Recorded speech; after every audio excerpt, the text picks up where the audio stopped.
This podcast is brought to you by the following sponsors. Your San Diego County Toyota dealers. We've got what it takes. Fix Auto. Corky's Pest Control.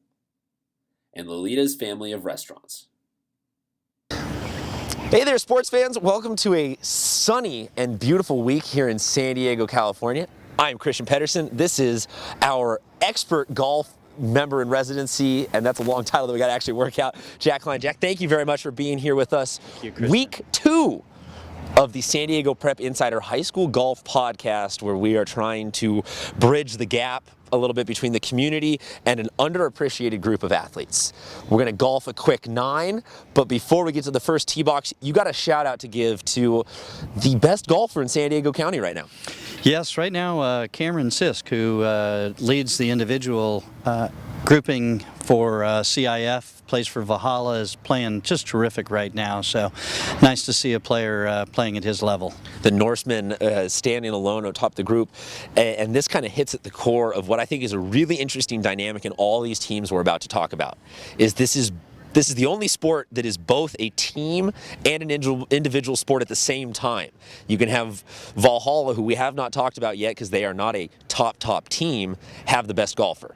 And that will, in playoff time, result in him moving on, the team not, all sorts of crazy stuff. Let's get to our first tee. We're going to start up in Division 1. The way that, if you are new, our golfing a quick 9 is we're just going to take 9 big general strokes at teams as we get through D1, 2, and 3. So, first off, the defending champions, the juggernaut, the dynasty, if you will, Torrey Pines. Give me an update on the Falcons. Boy, Torrey just playing better every week. They've lowered their index. They really are now nearly par as a team, which is great. They're 8-0. Their 3 leaders, Song, Liu, and Martinez, are just playing some great golf. So they're going to continue to be the team that we have to watch. Now try and put that in a little context for someone like myself who's not an avid golfer of, like you said, their whole team lowered it. How hard is that to do? Well, there's a few players that are playing under par as a group. Torrey has 6 of the top 10 in the CIF, so I mean it gives you the magnitude of how strong they are as a team. So you need to have multiple top 10 players to be able to do that. That's really an impressive feat. Next up, though, Rancho Bernardo. The Broncos making a little noise, nipping at Torrey Pines' heels. They are. They're led by Steve Sugimoto, and he had 2 subpar rounds last week, which is terrific. They're second in Division 1, 5th overall, and having a good go of it.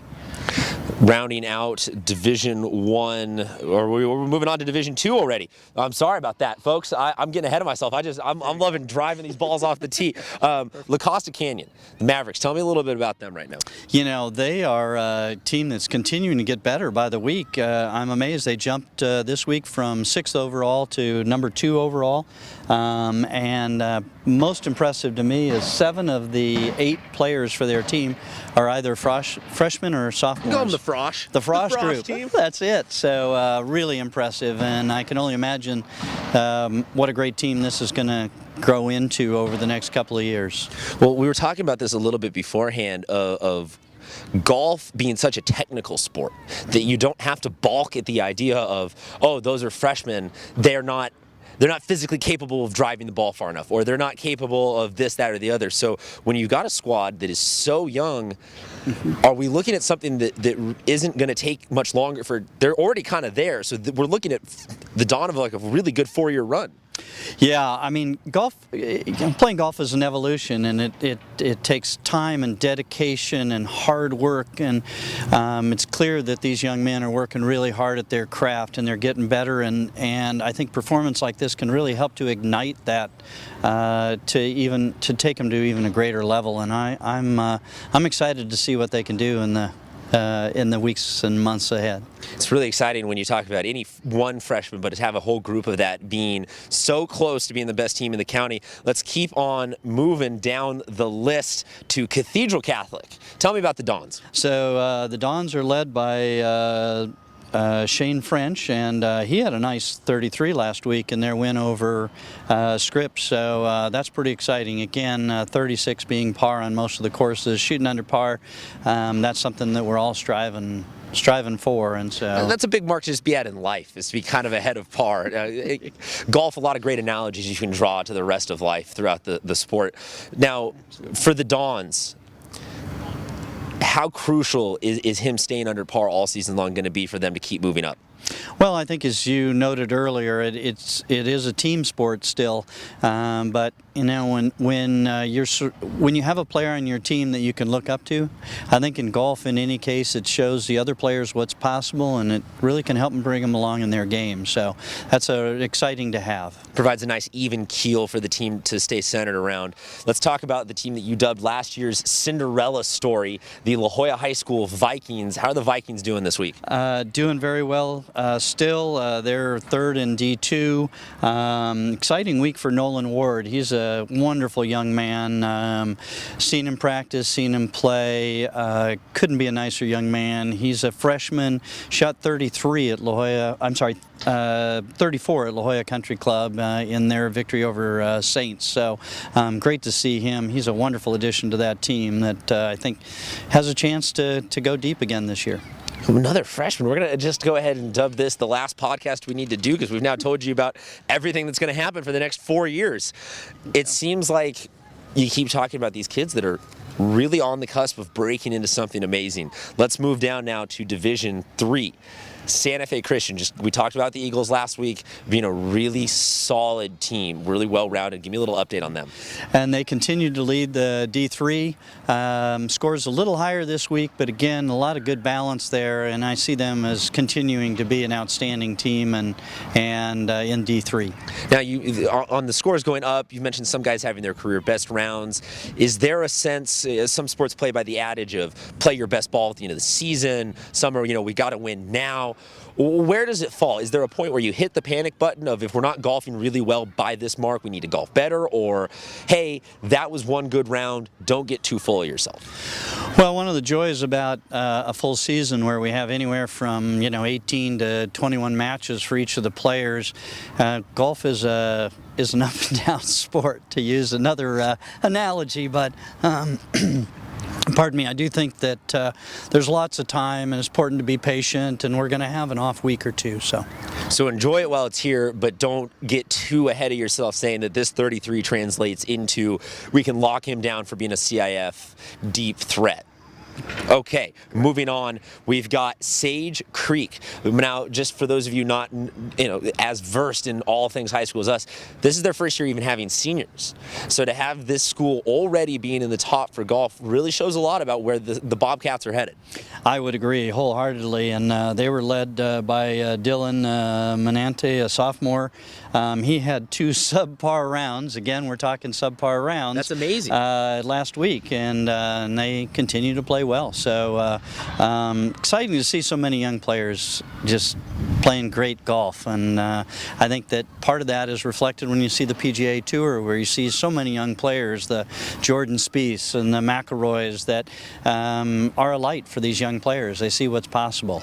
Well, and you're not saying that with a lofty figure of speech. That we're talking about kids who, if they keep golfing at the pace they're golfing, will be legitimately considered for Division I golf in college, and then move on with an opportunity to be playing in the PGA. We talked about that last week when we had alumnus of various high schools down at the San Diego Country Club.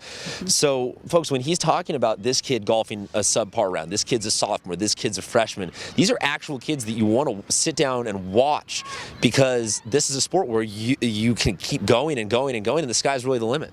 It's like many sports. There's there's going to be a lot of ground to cover between now and then, but the fact that they're playing at this level at this point in time is a great indicator of what the future can hold if they can continue. Well, is there something to be said about the high school experience of golfing Torrey Pines and the La Jolla Country Club?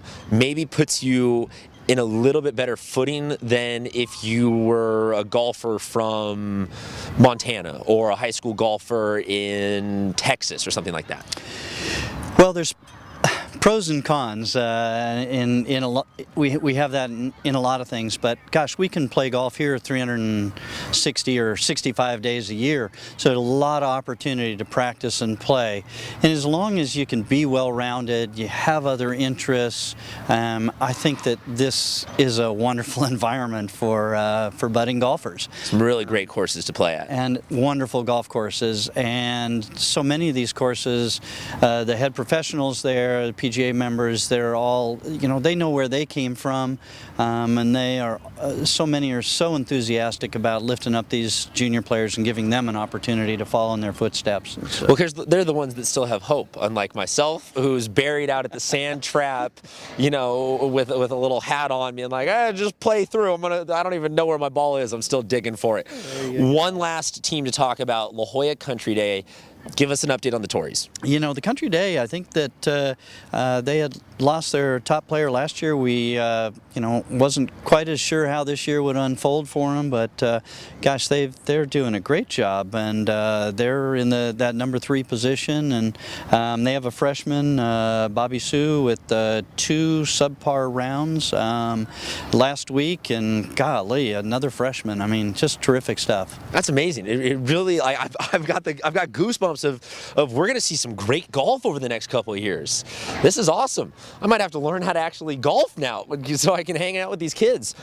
Well, Coach, thank you very much. Who are you guys taking on this week? So we have 2 big matches this week, both conference. We play Pacific Ridge tomorrow, and then we'll have Santa Fe Christian at home on Thursday. So we're looking.